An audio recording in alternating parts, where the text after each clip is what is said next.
Hello, this is a quick video review of the $250 Black Friday Best Buy laptop. It's a Asus X401A basically. There was an X401A that came with Windows 7. It's still listed on their website for $299, although I don't think it's really available. The only major difference being it's Windows 8. Kind of cool feature is the instant on. Once you've booted it for the first time, you basically just hit the power button or close the window and it shuts down in the almost completely not using any battery state. It does still technically use some battery, and on the desktop it shows you how many days of instant on capability it is. So as it is now with a full battery, it's got 24 days of you close the monitor, in 23 days you open it back up, it'll pop right back up, battery will be down, but pretty cool feature. This is a cheap laptop. However, the build quality, it is basic plastic. The keys are they're not fantastic, but they're not bad. I took this apart to see what the upgrade options would be like, and with all the screws removed, it was rather difficult to get the two parts of the frame apart. A lot of the times you can pick up a laptop and kind of twist it back and forth with your hands and it will start to separate. This wasn't the case.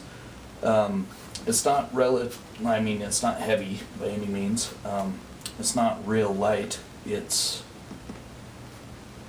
probably about the same as my work Ultrabook, which is an X1 carbon, around the 4-pound range. I don't know the exact weight. One thing a lot of people will be wondering about is it doesn't have a CD-Rom. Well, what most people use their laptops for these days, you don't need a CD-Rom.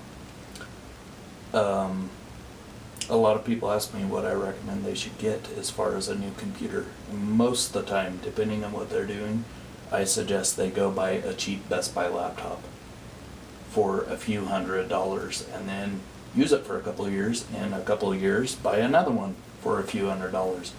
The end result is you'll typically be better off than if you bought a really expensive now and then in 3 years you have a 3-year-old laptop.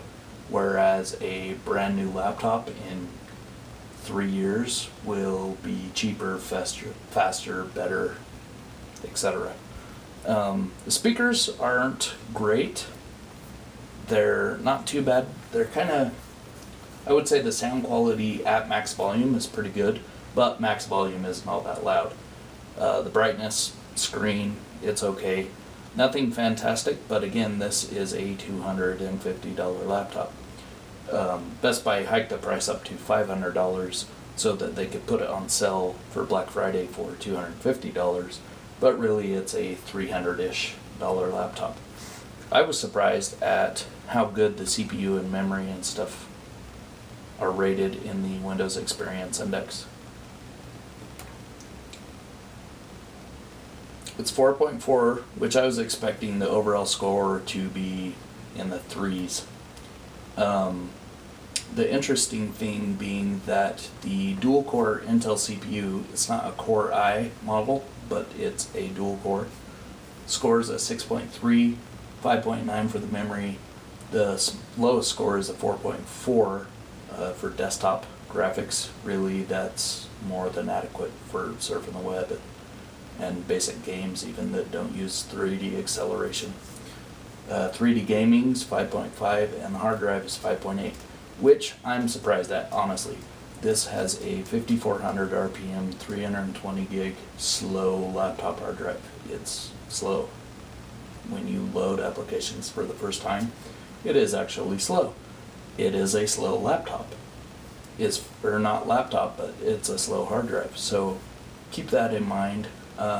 I think this is a great candidate for, you buy it on Black Friday, you spend, an 8 gig chip for this is $30. So you get a 8 gig chip and you get a 128 gig to however big you want to go, but 128 gig, and you'll be under $400 with a 8 gig of RAM and 128 gig solid state drive, and that will be a really decently performing laptop.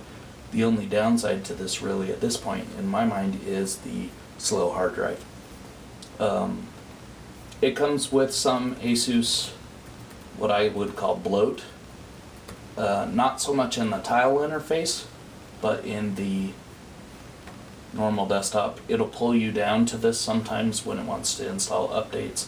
My recommendation would just be to get rid of all of that except for maybe this widget and anything else that you personally find useful. It has some cloud sync stuff built in. The hard drive is divided into 2 partitions. Now for the hardware itself, it's got the HDMI and USB 3 ports on the side. It is thin enough that a standard Ethernet port is too thick. So it has this little door that extends down for the clip, which I think is pretty nice. A lot of the Ultrabooks these days don't come with Ethernet, and a lot of the time you don't need it, but in my office at home I have a dead zone for Wi-Fi, so I actually find it to be quite useful. So that's VGA, useful for those who use projectors presentations. USB 2.0 on the side and the charger port. The vent on the side, the CPU is located right about in the center of the laptop. I was able to load a game on it and get it nice and hot, and the CPU fan was surprisingly quiet. A lot of the time with cheap laptops, they're really loud. This wasn't. Also, the heat wasn't too bad. Heat on the bottom, it wouldn't be uncomfortable to have on your lap while playing a game. The heat on the over the keys wasn't too bad. You felt it was warm, but it wasn't uncomfortable by any means. It uses the function key and then the F keys for a lot of the, brightness, volume adjustments, etc. I'll go down all the way and then back up with the brightness, the volume. It's okay. I prefer individual keys for those functions. I don't necessarily like having to hit 2 keys. It's kind of cumbersome. It's less than ideal, I would say, but it's not bad. They all function well. The keyboard itself, while you're typing, it does feel cheap, I'll be honest, but it is a cheap laptop. I would say overall it doesn't feel as cheap as it really is. I would say most people would look at this and think, oh, well, that's probably, it's not quite as nice or as fancy as, $1,000 Ultrabook. But it is, nobody's going to think this is a $250 laptop. The trackpad functions are kind of cool. You can do the gestures. So if it was a touch screen, the gestures for swiping back and forth, they're all there. Which is just a Windows 8 functionality. It is multi-touch though, so your scrolling on websites works with using 2-finger scroll. You can zoom, you can do the pinch zoom.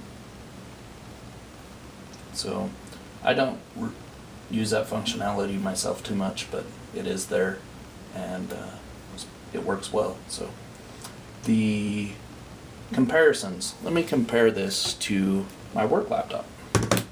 So here's a X1 Carbon.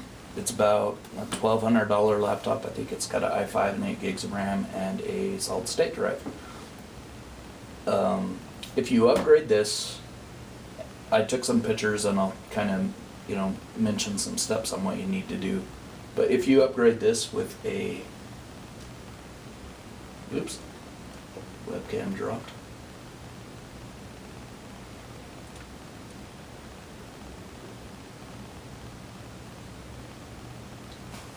If you upgrade this with a 250 gig or 128 gig solid state drive, 8 gigs of RAM, it's going to be awesome for the money, for like I said, under $400. the Lenovo X1 Carbon. It is definitely faster on boot up. Move it so you can't see my password.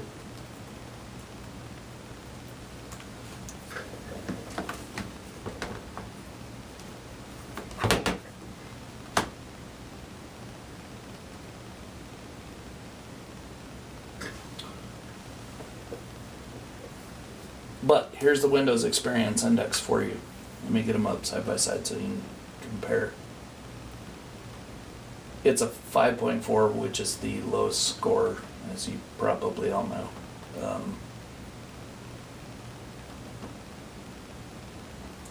So the CPU difference on an i5 versus the 2.4 gigahertz dual core that's in this is only 0.7 on the Experience Index. So 6.3 versus 7.0. The Carbon has 8 gigs of RAM. I was actually able to take the chip out of a normal X1 non-Carbon. It was an 8 gig DDR3 chip. I'll show you a picture of that. I put it in the Asus. It worked well. I was surprised. Fired right up. Windows launched. No big deal. I do have a solid state drive I was considering putting in this, but I don't necessarily want to go through the cloning process and everything for a laptop that I'm ultimately not going to keep. I bought this for a friend so they wouldn't have to wait through the lines and whatnot on Black Friday. Kind of final thoughts. A lot of people might be wondering, is it worth waiting through, you know, an hour or whatever at Best Buy to get this for $250? That I would say is questionable. I think that this laptop will be probably available for $299 sometime in the coming weeks. Is it worth the price? Absolutely. I would say even at $350, it's well worth it. Let's see, what haven't I touched on? Oh, the webcam. The X1 Carbon's webcam is more zoomed in, I would say. This has more of a widescreen. So when you're looking, you know, doing a Skype and they're looking at you, they see more of you than just your face. Whereas, you know, with most laptops, it seems to be more zoomed in on basically just your head. I kind of like that. A lot of people probably could care less. Yeah, I think it's a good little system. I'll do a quick comparison of thickness. So the reason that this is an Ultrabook being Intel's, you know, line of laptops that they developed, is it's not quite thin enough. If the battery was flush with the bottom of the case, it would be. It'd be classified as an Ultrabook. They probably could have got away with a smaller battery and got it to be classified as an Ultrabook. They would have also had to put a different CPU in it. But they have Ultrabooks. That's not what this is for. It's designed to be a good, cheap laptop, and it is, and it does a good job of that. The interesting thing is you can remove all the screws on the bottom, pull this off. The motherboard is basically facing down, so the CPU is accessible directly this direction. You don't void the warranty unless you remove the 4 screws holding the heatsink onto the CPU. Kind of interesting. I also like that Microsoft has gotten away with having to have that stupid sticker on the bottom of the laptops. Taking it apart, like I said, I was surprised at how sturdy it was after all the screws were removed. I twisted it back and forth this way a little bit, and it didn't break loose at all. I will say that upgrading the memory is going to be kind of a pain in the butt. I'll provide pictures and a little more details on that, but I'd say it's a great little laptop. Go buy one.